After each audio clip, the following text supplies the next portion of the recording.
জাতির জনক বঙ্গবন্ধু শেখ মুজিবুর রহমান স্বদেশ প্রত্যাবর্তন দিবস আজ। বিশ্লেষকরা বলছেন যুদ্ধবিধ্বস্ত স্বাধীন বাংলাদেশের প্রাণ ফিরে পায় এই দিনে।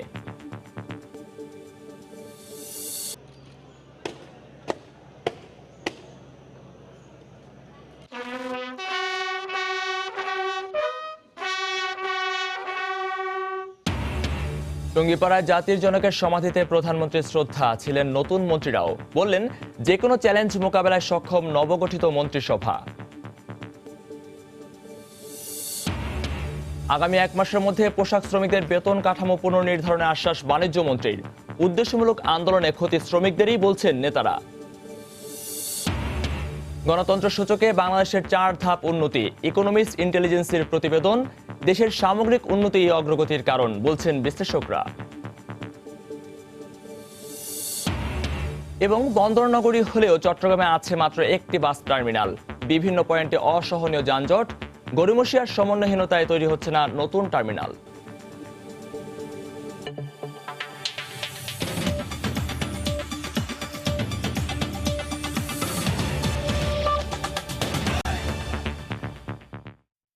দেখছিলেন শিরোনাম। বাংলার সময়ের সঙ্গে আছি আমি মহিউদ্দিন মধু। জাতির জনক বঙ্গবন্ধু শেখ মুজিবুর রহমানের স্বদেশ প্রত্যাবর্তন দিবস উপলক্ষে ধানমন্ডিতে বঙ্গবন্ধুর প্রতিকৃতিতে ফুল দিয়ে শ্রদ্ধা জানাচ্ছেন প্রধানমন্ত্রী শেখ হাসিনা। আমরা সরাসরি চলে যাচ্ছি সেখানে।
জাতির জনক শেখ মুজিবুর রহমানের স্বদেশ প্রত্যাবর্তন দিবসে ধানমন্ডিতে বঙ্গবন্ধুর প্রতিকৃতিতে ফুল দিয়ে শ্রদ্ধা জানানো শেষে কথা বলছেন দলের সাধারণ সম্পাদক। আমরা সরাসরি চলে যাচ্ছি সেখানে।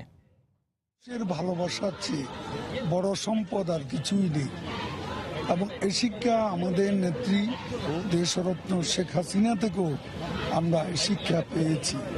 কাজে আজকের দিনে আমরা এর শপথই নেব, আমরা বঙ্গবন্ধুর সততা ও সাহসের যে দৃষ্টান্ত, সততা সাহসের আদর্শকে আমরা ধারণ করব এবং আমাদের শপথ হবে আমরা মাটির কাছে থাকব, মানুষের কাছে থাকব, মানুষের কাজে থাকব এবং জনস্বার্থে কাজ করে যাব। ঐক্যফ্রন্টের নেতারা একদিকে তারা বলছেন যে তারা বঙ্গবন্ধুর প্রতি তাদের শ্রদ্ধা আছে, তারা জাতির জনক বলছেন, কিন্তু আবার তাদের যে আজকের দিনে তাদের যে বিবৃতি সেখানে বঙ্গবন্ধুর কোনো নাম বা কোথাও কিছু, এটাকে আপনারা সেটা আমরা আশাও করি না। তারা বঙ্গবন্ধুর পক্ষে, বঙ্গবন্ধুর স্বাধীনতা চাননি একথা যাদের নেতারা বলেন, তারা বঙ্গবন্ধুর প্রতি তাদের বিন্দুমাত্র কোনো শ্রদ্ধা আছে এটা আমরা মনে করি না, মনে করার কোনো কারণও নেই। এটা আমরা এক্সপেক্ট করি না তাদের কাছ থেকে। আর জনগণ তাদের প্রত্যাখ্যান করেছে, আন্দোলনেও প্রত্যাখ্যান করেছে, নির্বাচনেও প্রত্যাখ্যান করেছে। এখন তারা কি আন্দোলন করবে, কি কর্মসূচি দেবে, এটা তাদের ব্যাপার। আমরা কিছু আমরা শুধু এটুকু বুঝি, তাদের ডাকে জনগণ সাড়া দেবে না। তার মানে জনবিচ্ছিন্ন হয়ে পড়ছে। এ কথা আমি বলতে চাই না, আমি বলছি জনগণ সাড়া দেবে না। তারা বলছেন তারা আইনি লড়াই করবেন এবং এই নির্বাচনে তারা যে লড়াই করতে থাকুক, তাতে আমাদের কোনো মাথা ব্যথা নেই, আমার মনে হয় জনগণেরও মাথা ব্যথা নেই। টানা তৃতীয়বারের মতো আওয়ামী লীগ ক্ষমতায় এসে পরে এবার আমরা বেশ কিছু পরিবর্তন দেখতে পাচ্ছি, যেমন হচ্ছে একসাথে করে মন্ত্রী পরিষদের সদস্যরা বাসে করে সারাচির সৌদি যাওয়া, গতকালকে গোপালগঞ্জে যাওয়া। সাধারণ মানুষকে আসলে এবার রাজনীতিবিদদের খুব সাধারণ মানুষের কাতারে পেতে যাচ্ছে কিনা মন্ত্রী পরিষদ? বললাম, আমি শুরুতেই বলেছি, আমরা অঙ্গীকার করেছি, আমরা আমাদের নেত্রীর নেতৃত্বে আমরা মানুষের কাছে থাকব, মাটির কাছে থাকব, মানুষের কাজে থাকব, মানুষকে ভালোবাসব। Thank you. জনস্বার্থে কাজ করি। দর্শক, ধানমন্ডিতে বঙ্গবন্ধুর প্রতিকৃতিতে ফুল দিয়ে শ্রদ্ধা জানানো শেষে কথা বলছিলেন দলের সাধারণ সম্পাদক ওবায়দুল কাদের। আমরা এতক্ষণ সরাসরি ছিলাম সেখানে। টানা তৃতীয় মেয়াদে সরকার গঠনের পর জাতির পিতার সমাধিতে শ্রদ্ধা জানালেন প্রধানমন্ত্রী শেখ হাসিনা। গোপালগঞ্জের টুঙ্গিপাড়ায় বঙ্গবন্ধু শেখ মুজিবুর রহমানের সমাধিতে শ্রদ্ধা জানান নবগঠিত মন্ত্রিসভার সদস্যরাও। পরে বলেন, যে কোনো চ্যালেঞ্জ মোকাবেলা করে দেশকে এগিয়ে নিতে প্রস্তুত তারা। হারুনুর রশিদের ক্যামেরায় আরও জানাচ্ছেন ফেরদৌস লিপি। রেকর্ড সংখ্যক চতুর্থবারের মতো সরকার প্রধান হিসেবে দায়িত্ব নেয়ার পর নবগঠিত মন্ত্রিসভার সদস্যদের নিয়ে স্বাধীন বাংলাদেশের স্থপতি জাতির জনক শেখ মুজিবুর রহমানের সমাধিসৌধ টুঙ্গিপাড়ায় বঙ্গবন্ধু কন্যা শেখ হাসিনা। প্রথমে সমাধিতে ফুল দিয়ে শ্রদ্ধা জানান প্রধানমন্ত্রী। এই সময় রাষ্ট্রীয় রীতি অনুযায়ী সশস্ত্র বাহিনীর একটি চৌকুশ দল গার্ড অব অনার প্রদান করে, বাজানো হয় বিউগল।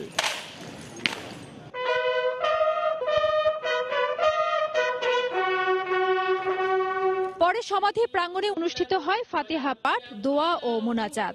এই সময় সঙ্গে ছিলেন বঙ্গবন্ধুর ছোট কন্যা শেখ রেহানা। এরপর নতুন মন্ত্রিসভার 46 জন সদস্য নিয়ে জাতির পিতার সমাধিতে শ্রদ্ধা জানান সরকার প্রধান শেখ হাসিনা। টানা 3 মেয়াদে ক্ষমতায় আসা আওয়ামী লীগ সরকার মুক্তিযুদ্ধের চেতনায় সমৃদ্ধির পথে এগিয়ে যাওয়া বাংলাদেশকে এই মেয়াদে উন্নত সমৃদ্ধ বাংলাদেশ হিসেবে গড়ে তুলবে এমন প্রত্যাশা সর্বসাধারণের। পরে সাংবাদিকদের সঙ্গে কথা বলেন আওয়ামী লীগের সাধারণ সম্পাদক ওবায়দুল কাদের। বলেন, তরুণরাই পারবে আগামী দিনের চ্যালেঞ্জ মোকাবেলা করতে। আজ জাতির পিতার সমাধিতে আমরা শ্রদ্ধা নিবেদন করতে এসেছি এবং এই শপথই নিচ্ছি যে আমরা মানুষের পাশে থাকব, মাটির কাছে থাকব, নতুনরাই চ্যালেঞ্জ মোকাবেলা করতে পারবে। আমাদের নেত্রী তিনি জানেন কাকে কোথায় কোন পদে দিলে পারফরমেন্সটা সঠিক হবে, প্রমিসের উপর ডেলিভার করতে পারবে এবং আমাদের নির্বাচনী যে ইশতেহার, সেই ইশতেহার যথাযথভাবে বাস্তবায়ন করতে পারবে। এছাড়া মন্ত্রিসভার অন্যান্য সদস্যরাও কথা বলেন গণমাধ্যমে। তারা জানান জনস্বার্থ বিবেচনায় রেখে কাজ করবেন। আমরা কমিটেড জাতির কাছে। সন্ত্রাস জঙ্গি যেরকমভাবে কন্ট্রোল করেছি, আমরা দুর্নীতি, আমরা মাদক সবই একের পর এক আমরা কন্ট্রোল করতে পারব। বাংলাদেশ আজকে অনুকরণীয় দৃষ্টান্ত। সুতরাং মাননীয় প্রধানমন্ত্রী যে স্বপ্নের কথা বলেছেন, সেই স্বপ্ন বাস্তবায়নের জন্য আমি মনে করি এই মন্ত্রিসভা একটি উপযুক্ত মন্ত্রিসভা এবং এই মন্ত্রিসভা সেই স্বপ্ন বাস্তবায়ন করতে সক্ষম হবে। এর আগে টুঙ্গিপাড়ায় শ্রদ্ধা জানাতে ব্যক্তিগত গাড়ি ব্যবহার না করে বুধবার সকাল 7টায় বাস যোগে ঢাকা থেকে গোপালগঞ্জে রওনা হন নতুন মন্ত্রিসভার সদস্যরা। ফেরদৌস লিপি, সময় সংবাদ, টুঙ্গিপাড়া, গোপালগঞ্জ। মহাজোটের সাথে সরকার গঠনের উদ্দেশ্যে নির্বাচন করলেও সংসদে শক্তিশালী বিরোধী দলের প্রয়োজনে সিদ্ধান্ত পরিবর্তন করেছে জাতীয় পার্টি। গতকাল জাতীয় যুব সংহতি আয়োজিত এক সংবর্ধনা অনুষ্ঠানে একথা বলেন জাতীয় পার্টির নেতারা। তাদের দাবি, সরকারের সাথে কোনো সংঘাত নয়, দুর্নীতি আর দেশের মানুষের কথা বলতেই সংসদের সক্রিয় অবস্থানে থাকবে বিরোধী দল। যে সংসদে জনগণের কথা বলা যাবে সেই ধরনের একটা সংসদ আমরা গড়ে তুলতে চাই। আমরা অকারণে কারো বিরোধিতা করতে চাই না, আমরা অকারণে কাউকে আমরা দেশের কোনো ক্ষতি করতে চাই না। উন্নয়ন কোনো কর্মকাণ্ড যেগুলো হবে সেগুলো আমরা বলবো এবং উন্নয়ন কোনো কর্মকাণ্ডের সঙ্গে যদি দুর্নীতি হয় সেই কথাটাও কিন্তু আমরা সংসদে বলবো। নির্বাচনের একসাথে জোট গঠন এবং পরবর্তীকালে আমরা যদি বিজয়ী হতে পারি আমরা একসঙ্গে সরকার গঠন করব, এই উদ্দেশ্য নিয়ে আমরা জোট গঠন করেছিলাম। সরকার জবাবদিহি না হলে সেই সরকারের দ্বারা জনকল্যাণমূলক কাজের চেয়ে জনহিতকর কাজের বিপরীত কিছু যদি হয় তার বলার কেউ থাকবে না, তারকে সহায়তা করে সেই কারেকশন করার, সংশোধন করার কিছু ব্যাপার থাকবে না। কাজে আমরা মনে করি তার সংসদে জনগণের পক্ষে কথা বলা একটি দল থাকা দরকার।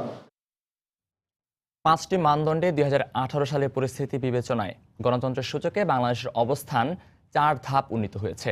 বুধবার 165টি দেশের উপর করা ইকোনমিস্ট ইন্টেলিজেন্সের প্রকাশিত এক নতুন প্রতিবেদনে এমন তথ্য উঠে এসেছে। বিশ্লেষকরা মনে করেন দেশের আর্থসামাজিক উন্নতি, নির্দিষ্ট সময়ের জাতীয় নির্বাচন অনুষ্ঠান এবং স্বাভাবিক আইন শৃঙ্খলা পরিস্থিতির কারণে গণতন্ত্র সূচকে বাংলাদেশ এগিয়ে গিয়েছে। শপথ করিতেছি যে নির্বাচনী ব্যবস্থা ও বহুদলীয় অবস্থান, সরকারের সক্রিয়তা, রাজনৈতিক অংশগ্রহণ, রাজনৈতিক সংস্কৃতি এবং নাগরিক অধিকার, এই 5 মানদণ্ডে একটি দেশের গণতান্ত্রিক পরিস্থিতি বিবেচনা করে 10 ধাপের সূচক তৈরি করে ইকোনমিস্ট ইন্টেলিজেন্স ইউনিট। কোন দেশের গড় 8-এর বেশি হলে সেই দেশে পূর্ণ গণতন্ত্র, 6 থেকে 8 হলে সেখানে ত্রুটিপূর্ণ গণতন্ত্র, 4 থেকে 6 মিশ্র শাসন এবং 4-এর নিচে হলে সে দেশে স্বৈরশাসন রয়েছে বলে ধরা হয়। 18 সালে 5.57 স্কোর নিয়ে এই সূচকে বাংলাদেশের অবস্থান 88তম স্থান পেয়েছে মিশ্র শাসনের দেশের তালিকায়, যেখানে ভুটান, নেপাল, পাকিস্তান সহ 39টি দেশ রয়েছে। দক্ষিণ এশিয়ার দেশগুলোর মধ্যে বাংলাদেশের চেয়ে ভালো অবস্থানে রয়েছে ভারত ও শ্রীলঙ্কা। 9.87 স্কোর নিয়ে গতবারের মতো তালিকায় শীর্ষে রয়েছে নরওয়ে। গত বছর এই সূচকে এক ধাক্কায় 8 ধাপ পিছিয়ে যায় বাংলাদেশ, নেমে গিয়েছিল 92তম অবস্থানে। স্কোর ছিল 5.43। ইকোনমিস্ট ইন্টেলিজেন্স ইউনিট 2006 সালে এই সূচক প্রকাশ শুরু করার পর সেটাই ছিল সবচেয়ে বাজে অবস্থান। বিশেষজ্ঞরা মনে করেন 18 সালে এসে দেশের সামাজিক, অর্থনৈতিক, রাজনৈতিক এবং নিরাপত্তা পরিস্থিতি স্বাভাবিক ছিল, যার প্রভাব পড়েছে গণতন্ত্র সূচকে। প্রকৃতপক্ষেই বাংলাদেশ কিন্তু সামনের দিকে অগ্রসর হচ্ছে। যেমন এই যে 2018 30 ডিসেম্বর যে নির্বাচনটা হয়ে গেল, সকল দলের অংশগ্রহণের নির্বাচন হয়েছে এবং ভোটারদের যে বিপুল পরিমাণ ভোটারদের উপস্থিতি এবং উৎসাহ সেটা আমরা দেখেছি। যেটু ত্রুটি বিচ্যুতি বা যা রয়েছে সেটা হলো আসলে আমাদের রাজনৈতিক দলগুলোর দুর্বলতার কারণে এটা হচ্ছে। এদিকে দেশের গণতন্ত্র নিয়ে সরকার বিরোধী জোটের অভিযোগকে অস্তিত্ব টিকিয়ে রাখার উপায় হিসেবে দেখছেন বিশ্লেষকরা। গণতন্ত্র নাই বলেই যারা চিৎকার করে, তারা নিজেদের অস্তিত্ব জিয়ে রাখার জন্য এরকম কথাবার্তা বলতে হয়, চিৎকার করতে হয়, হইচই করতে হয়, তারা সেটা করবে। এটা নিয়ে আমার মনে হয় না দেশবাসীর কোনো মাথা ব্যথা আছে। সরকারের গণতান্ত্রিক প্রতিষ্ঠানগুলোকে উন্নত করা এবং আইনের শাসন প্রতিষ্ঠার উপরও গুরুত্ব দেন বিশেষজ্ঞরা। তোহা খান তামিম, সময় সংবাদ, ঢাকা। যুদ্ধাপরাধী দল হিসেবে জামায়াত ইসলামীর বিচারের জন্য আন্তর্জাতিক অপরাধ ট্রাইব্যুনালের আইন আবারও সংশোধন করা হবে বলে জানিয়েছেন আইনমন্ত্রী আনিসুল হক। গতকাল সচিবালয়ে সাংবাদিকদের তিনি একথা জানান। বঙ্গবন্ধু হত্যা ও জেল হত্যার পেছনে যারা ছিলেন তাদের বিচারে কমিশন গঠন করা হবে বলেও জানান তিনি। বঙ্গবন্ধুর হত্যাকাণ্ডের নেপথ্যে ছিলেন যারা, জেল কিলিং এর নেপথ্যে ছিলেন, তাদেরকে চিহ্নিত করার জন্য যে কমিশনের দাবি, সেই কমিশনের জন্য একটা আইন প্রণয়ন করা বা এই কমিশনের জন্য একটা টিওআর বা রুলস অর রেগুলেশনস প্রণয়ন করা। জামাতের বিচারের ব্যাপারে আইনটা করে দিয়েছি, সেটাকেও আমাদের দায়িত্ব এটার শেষ দেখা। তো আমরা এটাও শেষ করে দেওয়ার আমার মনে হয় যে আমাদের পদক্ষেপ নিতে হবে। ব্রাহ্মণবাড়িয়ার 2 আসনে বিএনপির প্রার্থী আব্দুস সাত্তার ভূঁইয়া বেসরকারিভাবে নির্বাচিত হয়েছেন। তিনি পেয়েছেন 83,997 ভোট। তার নিকটতম প্রতিদ্বন্দ্বী স্বতন্ত্র প্রার্থী মঈনুদ্দিন মঈন পেয়েছেন 75,419 ভোট। গতকাল সকাল 8টা থেকে বিকেল 4টা পর্যন্ত ভোট গ্রহণ অনুষ্ঠিত হয়। দীর্ঘ লাইনে দাঁড়িয়ে ভোট দেন ভোটাররা। গত 30 ডিসেম্বর অনুষ্ঠিত জাতীয় সংসদ নির্বাচনে অনিয়মের অভিযোগে 3টি কেন্দ্রের ভোট গ্রহণ স্থগিত করা হয়। এই 3টি কেন্দ্র বাদে ফলাফলে বিএনপি প্রার্থী আব্দুস সাত্তার ভূঁইয়া পেয়েছিলেন 82,723 ভোট। স্বতন্ত্র প্রার্থী মঈনুদ্দিন মঈন পান 72,564 ভোট। 10,169 ভোটে এগিয়েছিলেন বিএনপি প্রার্থী। 3টি কেন্দ্রে ভোটার 10,574 জন। এর মধ্যে বিএনপি প্রার্থী পেয়েছেন 1,274 ভোট এবং স্বতন্ত্র প্রার্থী পেয়েছেন 2,855 ভোট। একাদশ জাতীয় সংসদ নির্বাচনের সহিংসতায় কুমিল্লায় আহত ইউনিয়ন আওয়ামী লীগ নেতা ঢাকা মেডিকেলে মারা গেছেন। ঢাকা মেডিকেলের নিবিড় পরিচর্যা কেন্দ্রে 10 দিন চিকিৎসাধীন থাকার পর গতরাতে 8টার দিকে মারা যান লাকসাম থানার বাকই ইউনিয়ন আওয়ামী লীগের সভাপতি ফয়েজ উদ্দিন। একই ঘটনায় তার ছেলে নির্বাচনের দিন দুর্বৃত্তের আক্রমণের শিকার হন। গতরাতে ঢাকা মেডিকেলে যান স্থানীয় সরকার মন্ত্রী তাজুল ইসলাম। তিনি বলেন, নির্বাচনী সহিংসতায় যারা জড়িত তাদের বিরুদ্ধে আইন অনুযায়ী ব্যবস্থা নেওয়া হবে।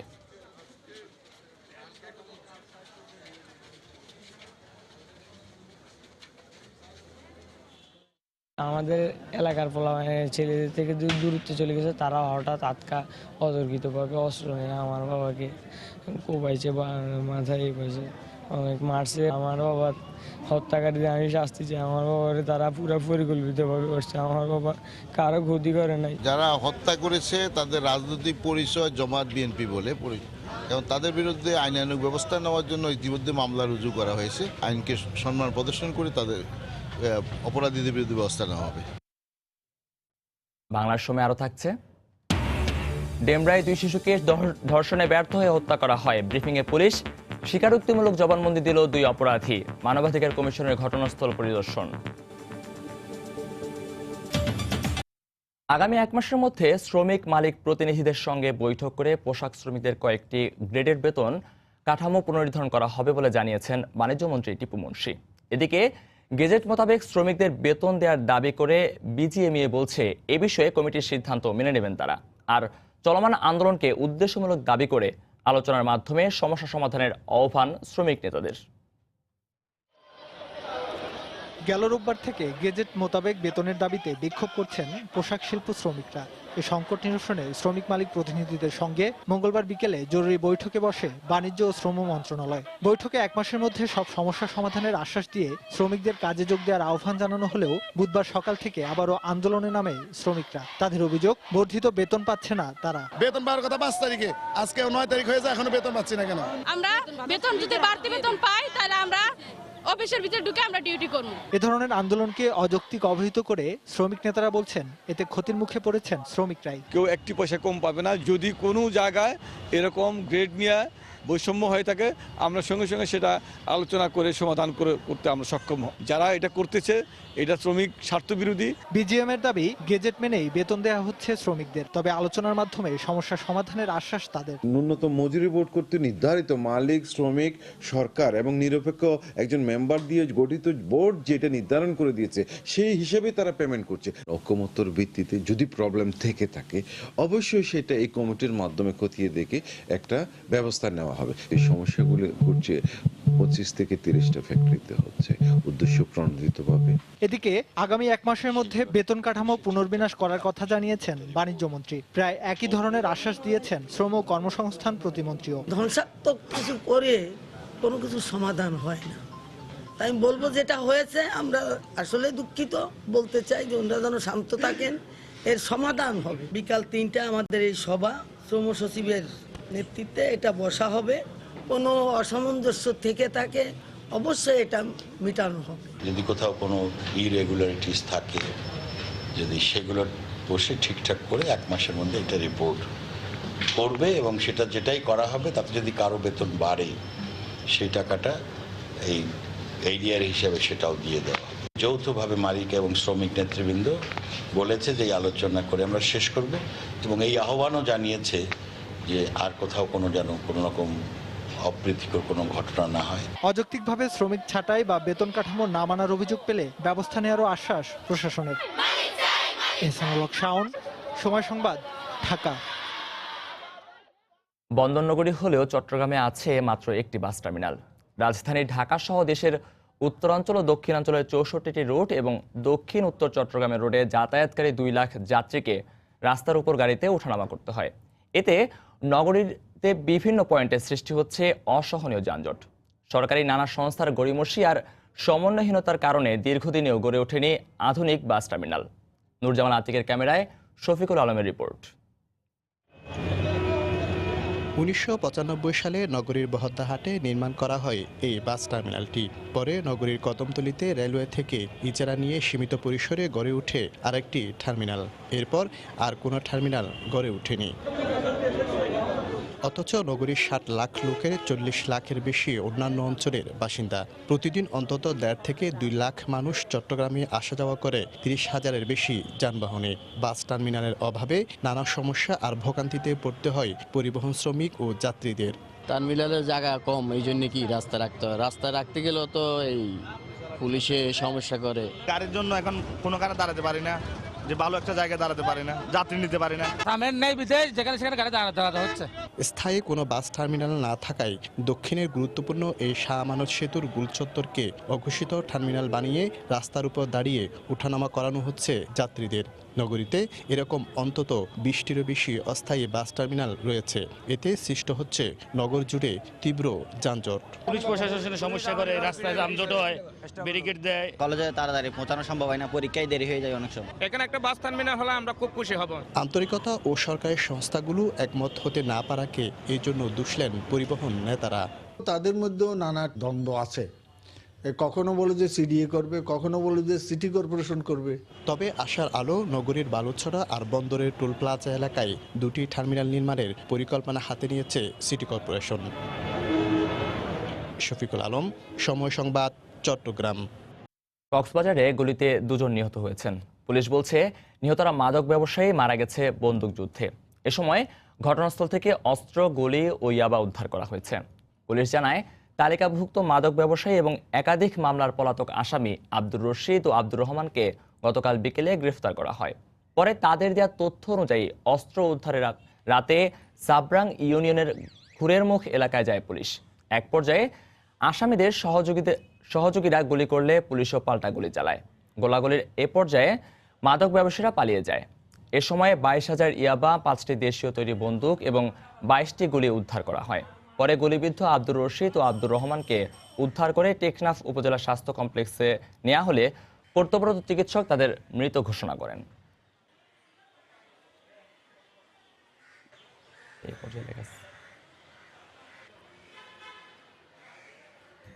বগুড়ায় সিএনজি অটোরিকশা ও ভটভটির সংঘর্ষে 4 জন নিহত হয়েছেন, আহত হয়েছেন আরও 2 জন।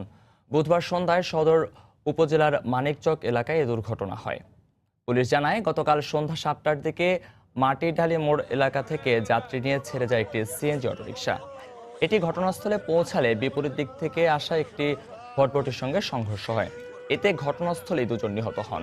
পরে আহতদের উদ্ধার করে বগুড়া শহীদ জিয়াউর রহমান মেডিকেল কলেজ হাসপাতালে নেওয়া হলে আরও 2 জনের মৃত্যু হয়।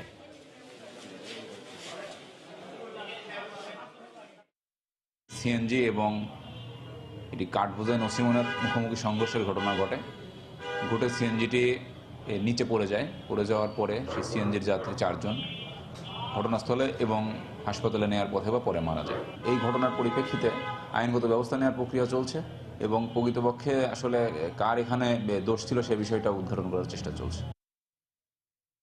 রাজধানীর ডেমরার কোনাপাড়ায় নিহত 2 শিশুর পরিবারের সদস্য ও প্রতিবেশীদের সঙ্গে দেখা করেছে জাতীয় মানবাধিকার কমিশনের একটি প্রতিনিধি দল। পরে আইন শৃঙ্খলা রক্ষাকারী বাহিনীর সদস্যদের সাথে মামলার অগ্রগতির বিষয়ে আলোচনা করেন তারা। এ সময় অপরাধীদের সর্বোচ্চ শাস্তি নিশ্চিত করতে মানবাধিকার কমিশনের প্রতি আহ্বান জানায় এলাকাবাসী ও পরিবার।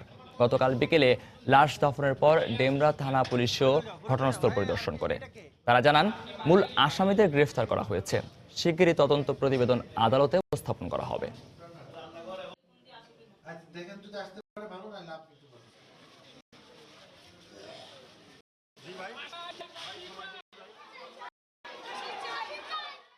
আজকে ওনার বাচ্চার সাথে হয়েছে, কালকে আমার বাচ্চার সাথে হইতে পারে। এটার সুষ্ঠু বিচার চাই আমরা।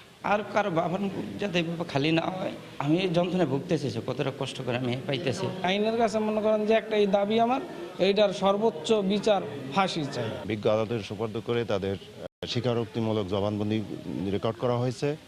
মামলাটা তদন্ত অব্যাহত আছে। তদন্ত শেষে তাদের বিরুদ্ধে বিজ্ঞ আদালতে যথাযথ রিপোর্ট সাবমিট করা হবে। বাংলার সময় আরও থাকছে। নাব্য সংকটে সুনামগঞ্জের বৌলাই নদীর বেহেলি চ্যানেলে আটকা 4 শতাধিক পণ্যবাহী নৌযান, লোকসানে বালু ও পাথর ব্যবসায়ীরা। প্রধানমন্ত্রী শেখ হাসিনার ছবি বিকৃত করে অনলাইনে ছড়িয়ে দেওয়ার অভিযোগ করা মামলায় মোহাম্মদ মনির নামে এক মোবাইল ফোন ব্যবসায়ীকে 7 বছরের সশ্রম কারাদণ্ড দিয়েছে ট্রাইব্যুনাল। গতকাল বাংলাদেশ সাইবার ট্রাইব্যুনালের বিচারক মোহাম্মদ আশামস জগলুল হোসেন এই রায় ঘোষণা করেন। কারাদণ্ডের পাশাপাশি তাকে 10,000 টাকা অর্থদণ্ড অনাদায়ে 1 মাসের কারাদণ্ডের আদেশ দেন। এছাড়া অভিযোগ প্রমাণিত না হওয়ায় আলমগীর হোসেন ও শিহেল সুব্রতকে খালাস দেওয়া হয়েছে। 2013 সালের 10 নভেম্বর এই মামলাটি করে সাটুরিয়া পুলিশ। পরে 2015 সালের 17 ফেব্রুয়ারি মোহাম্মদ মনির সহ 3 জনের বিরুদ্ধে অভিযোগ গঠন করেন সাইবার ট্রাইব্যুনাল।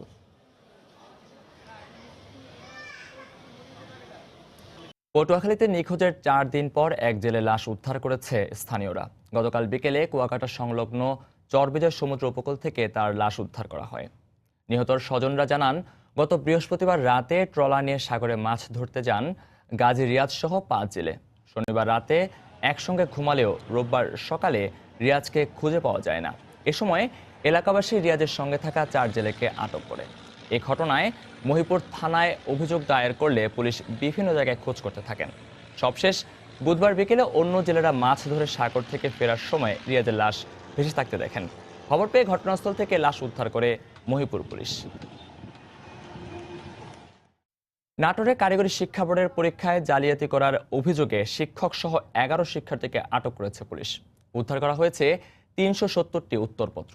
পুলিশ জানায়, অর্থের বিনিময়ে পরীক্ষার খাতা বদল হচ্ছে এমন অভিযোগে গতকাল সকালে শহরের বলারিপাড়া এলাকায় বেসরকারি কারিগরি শিক্ষা প্রতিষ্ঠানের শিক্ষক মাহমুদুন নবী মিলনের বাড়িতে অভিযান চালানো হয়। এ সময় তল্লাশি চালিয়ে 370টি উত্তরপত্র উদ্ধার করা হয়। পরে মিলনের দেয়া তথ্যের ভিত্তিতে নাটোর সরকারি টেকনিক্যাল স্কুল অ্যান্ড কলেজের অধ্যক্ষ ডক্টর মোল্লা মোহাম্মদ কলিমুদ্দিন সহ পরীক্ষা কেন্দ্রের 11 শিক্ষার্থীকে আটক করা হয়। বেনাপোলে বিপুল পরিমাণ নগদ টাকা সহ ভারতীয় C&F এর এক কর্মচারীকে আটক করেছে বিজিবি। গতকাল বেনাপোলের সীমান্ত অতিক্রমের সময় 49 ব্যাটালিয়নের বিজিবি সদস্যরা জাকিরুল গাজীকে আটক করেন। বিজিবি জানায়, ভারতে প্রবেশের সময় গতিবিধি সন্দেহ হলে তাকে আটক করা হয়। এ সময় তার দেহ তল্লাশি চালিয়ে নগদ 5 লাখ টাকা জব্দ করা হয়। পরে তাকে বেনাপোল পোর্ট থানা পুলিশের কাছে হস্তান্তর করে বিজিবি। প্রায় 2 সপ্তাহ ধরে সুনামগঞ্জের বৌলাই নদীর বেহেলি চ্যানেলে আটকা পড়েছে 4 শতাধিক পণ্যবাহী নৌযান। নাব্য সংকটে এই অবস্থার সৃষ্টি হয়েছে। দুর্ভোগের পাশাপাশি সীমাহীন লোকসানে পড়েছেন বালু ও পাথর ব্যবসায়ী এবং নৌযান শ্রমিকরা। এই অবস্থায় নদী খননের আশ্বাস দিয়েছে পানি উন্নয়ন বোর্ড। সুনামগঞ্জ থেকে হিমাদ্রি শেখর ভদ্রের পাঠানো তথ্য, ছবি নিয়ে রিপোর্ট। সুনামগঞ্জের জামালগঞ্জ উপজেলার বৌলাই নদীতে আটকা পড়েছে বালু ও পাথর সহ পণ্যবাহী শত শত নৌযান। নাব্য সংকটের কারণে নদীর গভীরতা ও পানি কমে যাওয়ায় চলাচল করতে পারছে না পণ্যবাহী এসব নৌযান। বেশি সমস্যা দেখা দিয়েছে বেহেলি থেকে হিজলা পর্যন্ত প্রায় 1 কিলোমিটার এলাকা জুড়ে। পণ্য পরিবহন ব্যাহত হওয়ায় দিনের পর দিন লোকসান গুনতে হচ্ছে ব্যবসায়ীদের। বিপাকে পড়েছেন নৌ শ্রমিকরা। আজকে 17 দিন ধরে আছি এখানে। আচ্ছা, আমাদের নৌকা ওই মাথার থেকে আমরা আস্তে আস্তে এখানে এই পর্যন্ত আজকে আইছে। নৌকাতে নাইকা চুলা নাইকা ডেস্কি, মানে তারা তো অনেক কষ্ট করতেছে। ব্যবসায়িকভাবে ক্ষতি হচ্ছে, আমরা মাল ঠিক সময় মতো পৌঁছাচ্ছে না, কাজ সময় মতো কাজ হচ্ছে না, রাস্তার কাজ। শ্রমিকরা কুয়ারিতেও কাজ করতে পারতেছে না, এরপরে যে কোনো জায়গায় কন্ট্রাক্টররা বালি পাথরও নিতে পারতেছে না। এটা একটা চরম দুর্ভোগ দেখা দিয়ে গেছে। একমাত্র নদী খনন ছাড়া এটা নিরসন কোনো কিছু করার নাই। এই পরিস্থিতিতে বিকল্প হিসেবে ছোট নৌকা করে পণ্য খালাসের চেষ্টা করছেন অনেকে। শৃঙ্খলা রক্ষায় সহায়তা করছে নৌপুলিশ। অন্যদিকে নাব্য সংকট সমাধানে নদী খননের আশ্বাস দিয়েছেন পানি উন্নয়ন বোর্ডের কর্মকর্তা। 3টা ড্রেজার লাগাইছে, প্রতিদিন হয়তো 20টা-30টা করে যেতে সময় লাগবে, হয়তো 1 সপ্তাহের মধ্যে এটা কমপ্লিট হয়ে যাবে। এটা খনন করার মাধ্যমে নৌকা যত থাকবে না, নদীর যে পানি নিষ্কাশনের ব্যবস্থা এটা আরো অনেক জোরদার এবং সচল হবে। সুরমা নদীর শাখা বোলাই নদীর 16 কিলোমিটারের বেশিরভাগ অংশে নাব্য সংকট দেখা দিয়েছে। এই রুট দিয়ে সুনামগঞ্জের তাহিরপুর উপজেলার ফাজিলপুর বালুমহল থেকে বালু ও পাথর দেশের বিভিন্ন স্থানে নিয়ে যাওয়া হয়। সময় সংবাদ, সুনামগঞ্জ। বাংলার সময়ের শীর্ষ সংবাদ জানিয়ে দিচ্ছি আরেকবার। স্বদেশ প্রত্যাবর্তন দিবসে বঙ্গবন্ধুর প্রতিকৃতিতে প্রধানমন্ত্রীর শ্রদ্ধা। জাতির পিতার আদর্শ ধারণ করে গণমানুষের হয়ে কাজ করবে আওয়ামী লীগ, বললেন ওবায়দুল কাদের। জাতির জনক বঙ্গবন্ধু শেখ মুজিবুর রহমানের স্বদেশ প্রত্যাবর্তন দিবস আজ। বিশ্লেষকরা বলছেন যুদ্ধ বিধ্বস্ত স্বাধীন বাংলাদেশের প্রাণ ফিরে পায় এই দিনে। আগামী 1 মাসের মধ্যে পোশাক শ্রমিকদের বেতন কাঠামো পুনর্নির্ধারণের আশ্বাস বাণিজ্য মন্ত্রীর। উদ্দেশ্যমূলক আন্দোলনে ক্ষতি শ্রমিকদেরই বলছেন নেতারা। গণতন্ত্র সূচকে বাংলাদেশের 4 ধাপ উন্নতি। ইকোনমিস্ট ইন্টেলিজেন্সের প্রতিবেদন। দেশের সামগ্রিক উন্নতি এই অগ্রগতির কারণ বলছেন বিশ্লেষকরা। এবং বন্দর নগরী হলেও চট্টগ্রামে আছে মাত্র একটি বাস টার্মিনাল। বিভিন্ন পয়েন্টে অসহনীয় যানজট। গড়িমসিয়ার সমন্বয়হীনতায় তৈরি হচ্ছে না নতুন টার্মিনাল। এই ছিল বাংলার সময়। যে কোনো খবর পেতে ভিজিট করুন সময়নিউজ.tv। আপনার মোবাইলে সময় সংবাদ দেখতে ও সব খবর পেতে ডাউনলোড করুন সময় অ্যাপ। সঙ্গে থাকুন সময়ের।